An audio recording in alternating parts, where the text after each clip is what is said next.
This week, Andy and I saw The Amateur, and it occurred to me, how do you know that we really saw the movie? I have the perfect answer. We're going to do some trivia to find out, okay? Specifically, I am going to give Andy some questions. Okay. He's going to answer them, and our reputation as movie critics will be solely based on his answers. Are you ready, buddy? Rami Malek's character, what's his character's name? His character's name, Charles, actually. Charles. Good job. Good job. See, we know it. I'm so bad with names, but I remember that one. What was the question? He works for the CIA. He works for the government. CIA. We're two for two. We're 2 for 2. We're doing great. Okay. And what is his official title? Oh. You got this. He's a programmer. I don't know his official title. Oh, that was close. He's a cryptographer. He breaks code. Okay. This one's really the last. You got this, okay? If this movie were a soup, what soup would it be and why? Clam chowder. I was looking for cream of celery because it's so versatile. So thanks for that. I mean, you really helped out our reputation by answering all those questions. Hopefully you all, at home were playing along and could answer some of these as well. Props to you. Big clap. Thank you. So let's keep it up, all right? One of the things I want to talk about in this episode is the budget. $60 million budget, projected to get in about 6 to 10 million over this weekend. I feel like that's a little low for a kind of a mid-sized budget as it was, but I do think the budget was used pretty well. I thought so too. I thought this felt like a $60 million movie, which I think is just a fair, modest amount for movies in general. So I think that's totally okay. The fact that it's kind of low projection says more on the moviegoers not going to see these more original movies than it does the actual quality of these movies. So one of the big parts of this movie that really stuck out to me was the story. I think that the filmmakers and the actors of this movie really tried to make something different in the spy genre.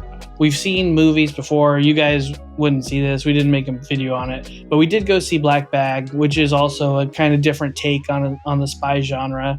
This one is more so on like the revenge side of things, and he just happens to work for the CIA. But Charlie and Rami Malek's portrayal of Charlie, and especially his relationship with his wife, makes it really hard for you as the audience member not to see this as a tragedy. You just really feel for Charlie and his loss, and you kind of don't want him to accomplish the goals that he has set out to eliminate these people who took his wife from him, just because it'll also take a piece of him with it. And I was just wondering what your take on this whole situation was. It's actually an interesting... shoot.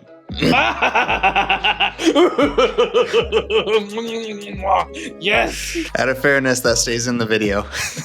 That's actually a really good point you brought up about it being a tragedy, because I did catch myself thinking this, but not really like thinking out loud anyway, just subconsciously, that this character, he has good morals. He's a good, just normal person, but his wife being murdered just pushed him to this other limit where now he's doing things that are illegal and just turn him into this bad person. So it is a bit of a tragedy in that way, and that's kind of a cool way to look at it. Throughout the movie, as these story beats were happening, I just kept feeling this sense of dread. I think a lot of that has to do with the music. There was definitely a theme that keeps reoccurring throughout this that kind of reminds you of his wife. I believe it plays when she's on screen. For me, it just it kept tugging there of what he had.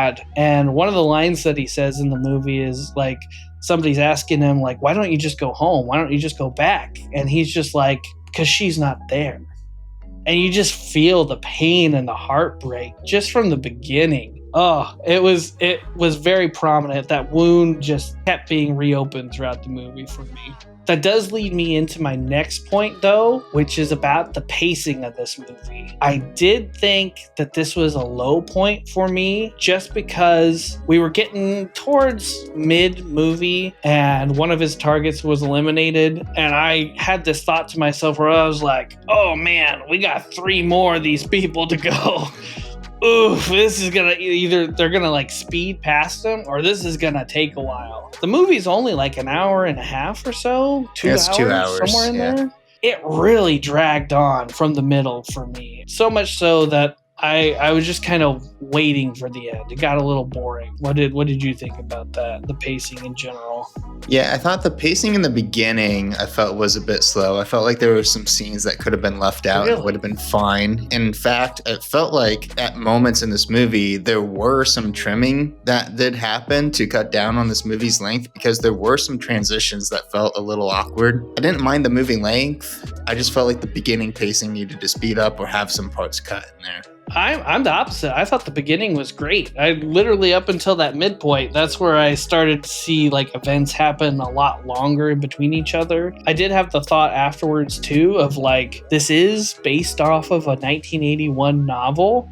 Maybe this is actually the movie that gets a lot of the book points in it compared to other movies that have been based off of books.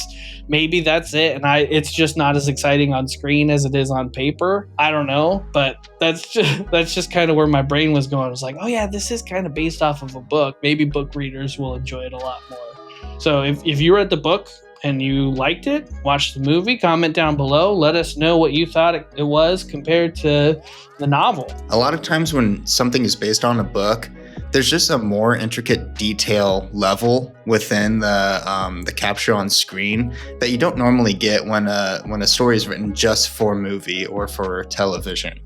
And one of those detail levels was when he was going through his heartbreak, I was noticing behaviors that I wasn't sure if like Rami was coming up with or was a directing choice or what, but I bet it's probably in the book. But he would do things like start to go upstairs to go to bed and realize, I can't even look at that bedroom. I'm going to be reminded of her. I'm going to break down. And he had to just stop and just sit on the stairs.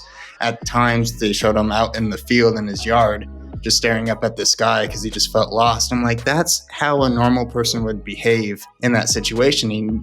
No way would you get that type of directing if it was written just for a movie. I bet that's part of the book. I think you probably have a strong point there, which does kind of lead beautifully into my last point here, which was about Rami Malek and his performance in this entire movie. Like, holy shit.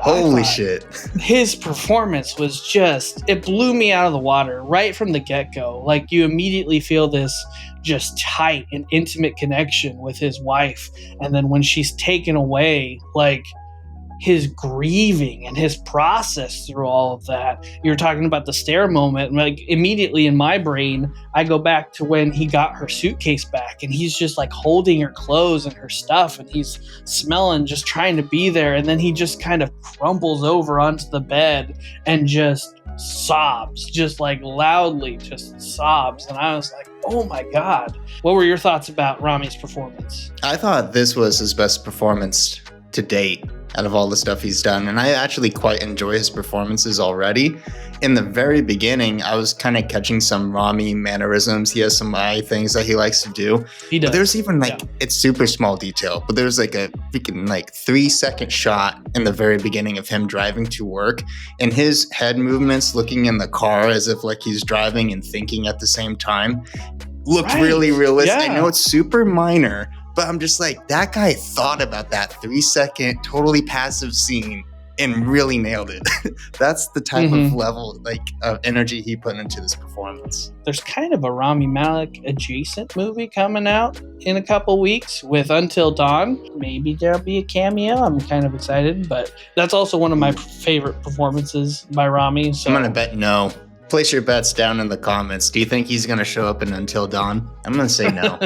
Do you have anything else to say about Rami or his performance? No, I think you really hit the nail on the head. You had the same opinion that I did. Okay, I think that wraps us up in here. So, as far as going to see this movie as a theater going experience, do you recommend? I'm actually, as much as I really thoroughly enjoyed this movie, I'm not going to recommend that you go see this in theaters. This felt like more of a streaming release type of movie.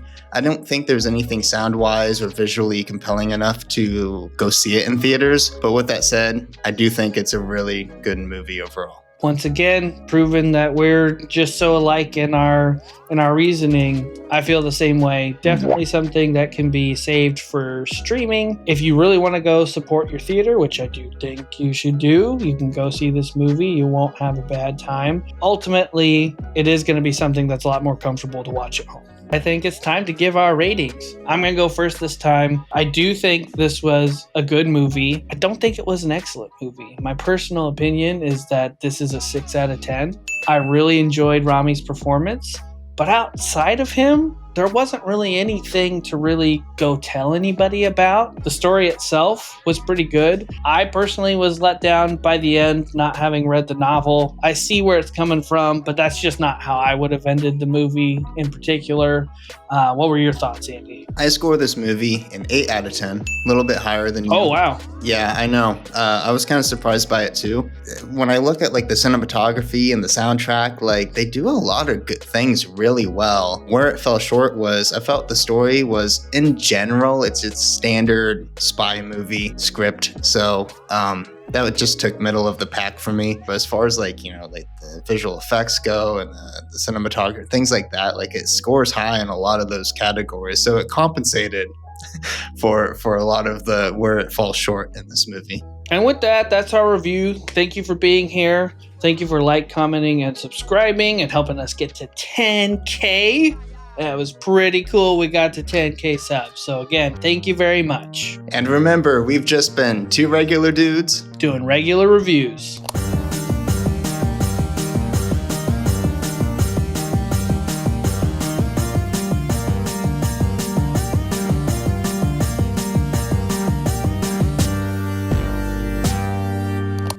Those aren't spoilers. Those are all in the trailer. Yes. All right.